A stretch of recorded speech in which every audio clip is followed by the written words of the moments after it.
نبی آسرا کل جہاں دا، نبی دا آسرا امام حسین دی۔ یہ جملہ پڑھنا کیسا ہے، اس ویڈیو میں ہم اس کے اوپر کلام کریں گے۔ السلام علیکم ورحمۃ اللہ وبرکاتہ۔ صلو علی الحبیب صلی اللہ علی محمد صلی اللہ علیہ وآلہ وسلم۔ ہمارے ہاں اکثر نعت خواں یہ جملہ پڑھتے ہیں کہ نبی آسرا کل جہاں دا، نبی دا آسرا ماں حسین دی۔ یہ جملہ جو ہے یہ بہت ہی غلط ہے اور اس سے ایمان بھی خطرے میں جا سکتا ہے، انسان دائرہ اسلام سے خارج ہونے کے بھی اس کے چانسز بڑھ سکتے ہیں۔ تو اس لیے جو بھی نعت خواں یہ جملہ پڑھتے ہیں اور جن لوگوں کے سامنے یہ جملہ پڑھا جاتا ہے، یہ شعر پڑھا جاتا ہے، ان سب کے لیے ضروری ہے کہ وہ اس کے مطلب کو سمجھنے کی کوشش کریں۔ اس شعر کا مطلب ہے کہ اللہ تعالیٰ کی عطا سے اور اللہ تعالیٰ کی طاقت سے اور اللہ تعالیٰ کے دیے ہوئے سے نبی کریم صلی اللہ علیہ وآلہ وسلم جو ہیں وہ تمام جہانوں کے لیے وسیلہ ہیں۔ لیکن اس کا جو دوسرا جملہ ہے وہ ہے نبی دا آسرا۔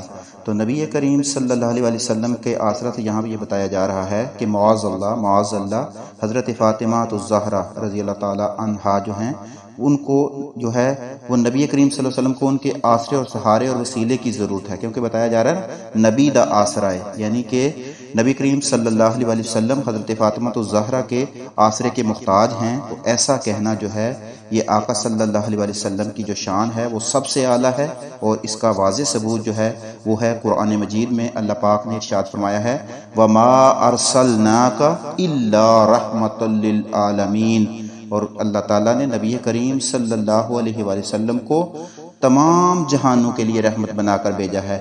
تو جب نبی کریم صلی اللہ علیہ وسلم کو اللہ تعالیٰ نے تمام جہانوں کے لیے رحمت بنا کر بھیجا ہے، تو اسی عالم میں جو ہے، اسی جہانوں میں جو ہے وہ حضرت سیدنا فاطمہ الزہرا بھی آتی ہیں۔ تو اس کا مطلب یہ ہوا کہ حضرت سیدنا فاطمہ الزہرا جو ہیں وہ آقا صلی اللہ علیہ وسلم کی محتاج ہیں۔